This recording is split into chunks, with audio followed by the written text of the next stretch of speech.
Hello সবাইকে, আমি দেবশ্রী তোমাদের সাথে আজকে এই মেকআপ লুকটা ফুল টিউটোরিয়াল শেয়ার করছি। তোমরা অবশ্যই পুরো ভিডিওটা দেখতে থাকো। প্রথমে পুরো ফেসটাকে ক্লিন করে আমি একটা পন্সের ময়শ্চারাইজার ক্রিম অ্যাপ্লাই করে নিয়েছিলাম। তারপরে ক্রায়োলনের FS27 দিয়ে কারেক্টিং করে নিয়েছিলাম পুরো ফেসটা। এরপরে ফাউন্ডেশন অ্যাপ্লাই করে নিয়েছিলাম। ফাউন্ডেশনটা হাই কভারেজ ফাউন্ডেশন, অল্পতেই সুন্দরভাবে ব্লেন্ড হয়ে গেছিলো ফেসে। এরপরে ট্রান্সলিউশন পাউডার দিয়ে পুরো মেকআপটাকে সেট করে নিয়ে পাউডার ব্রাশ পাউডার কন্ট্রোল করে নিচ্ছিলাম। এরপরে তো আমি আই মেকআপটা করতে শুরু করে দিয়েছিলাম। আজকের এই ফুল মেকআপ লুকটা মাত্র 30 থেকে 35 মিনিটের মধ্যে আমি পুরোটা কমপ্লিট করেছিলাম। তাই তোমরা দেখতেই পাচ্ছ অনেকগুলো স্টেপ স্কিপ করে আমি মেকআপটা করে নিচ্ছিলাম। এরপরে ফেসে যেখানে যেখানে হাইলাইটিং করা দরকার ছিল হাইলাইটিং করে নিয়ে লিপস্টিকটাও অ্যাপ্লাই করে দিয়েছিলাম। ওর চোখটা অনেকটাই ছোট, তাই জন্য ওর মতো করে ল্যাশটা লাগিয়ে নিয়ে আজকে মেকআপ লুকটা কমপ্লিট করেছি। তারপরে হেয়ারটাতে আমি আজকে পুরোটাই পদ্ম ফুলের বান করেছিলাম, খুবই সুন্দর লাগছিল দেখতে।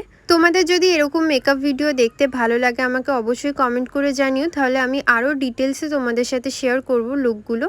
আজকের এই মেকআপ লুকটা তো আমার পার্সোনালিভাবে খুবই পছন্দ। এত তাড়াতাড়ি এত সুন্দর একটা লুক বেরিয়েছিল, আমার তো খুবই ভালো লেগেছিল। তোমাদের কেমন লেগেছে আমাকে অবশ্যই কমেন্ট করে জানিও।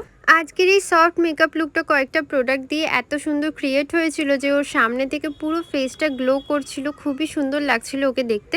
এখানেই তো আমার ফুল মেকআপটা কমপ্লিট হয়ে গেছিলো। তোমাদের আজকের মেকআপ লুকটা কেমন লাগলো আমাকে অবশ্যই কমেন্ট করে জানিও। ভালো লাগলে আমার ইউটিউব চ্যানেলটাকে সাবস্ক্রাইব করে দিতে একদমই ভুলো না। আজকের জন্য এতটাই, তোমাদের সাথে নেক্সট ভিডিওতে দেখা হচ্ছে। টাটা সবাইকে।